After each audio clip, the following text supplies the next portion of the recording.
Εσείς έχετε αποδείξει ότι αυτή εδώ είναι άρτια. Αυτό ήταν εύκολο.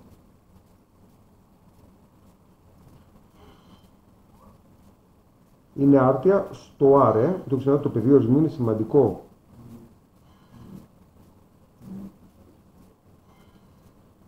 Ωραία. Και θέλω να μελετήσω την μονοτονία. Άρτια τι σημαίνει, Αλέξανδρε? F του πλην χ ίσον F του χ για κάθε χ στο πεδίο ορισμού. Ωραία. Πάμε λοιπόν να πάρουμε, επειδή είμαι στο R μάρκο, παίρνω θετικά χ1, χ2 και πάω να χτίσω τον τύπο. Υψώνω στο τετράγωνο, Αλέξανδρε, η φορά διατηρείται.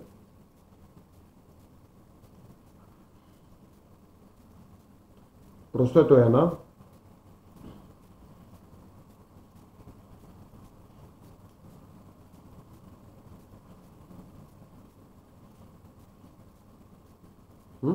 Ριζάρω. Δεν σας άρεσε? Όχι, αυτό το έχουμε.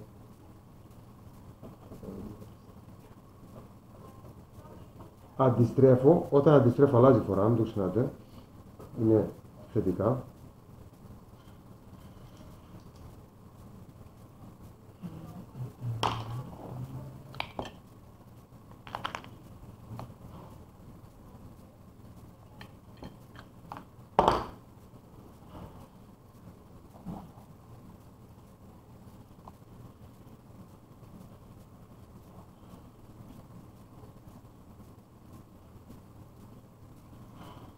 Και έχω F του χ1 μεγαλύτερο του F του χ2. Άρα η F είναι γνησίως σύνουσα στο 0 στην άκρη. Λοιπόν, και εδώ. Πώς θα χρησιμοποιήσω τώρα τη μονοτονία, το άρτια, τη χρήση της άρτιας στο μειονάπηρο 0.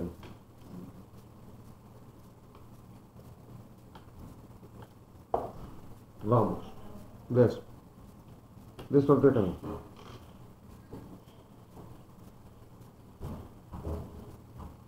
Έστω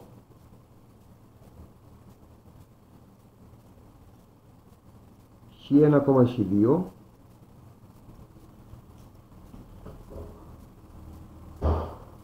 με χ1 μικρότερο του χ2 και αρνητικά.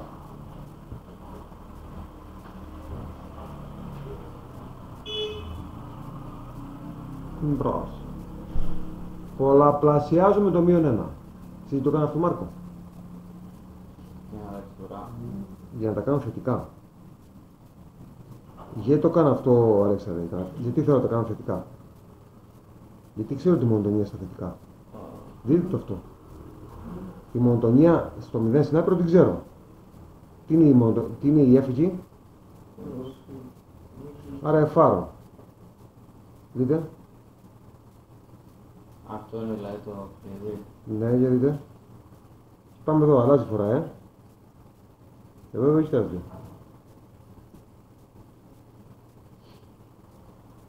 Ωραία. Τι είναι η F? Είναι άρτια.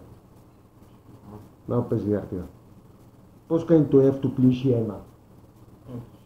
Μπράβο. Το F του πλην χ2?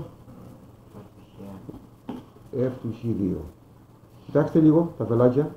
Εδώ και εδώ. Άρα τι είναι η F?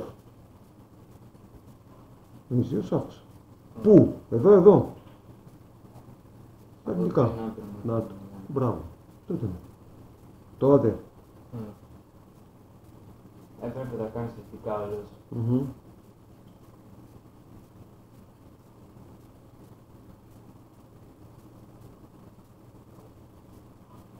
Καλό. Τρίγωνο. Τρίκαλο, μη σου πω. Μπράβο.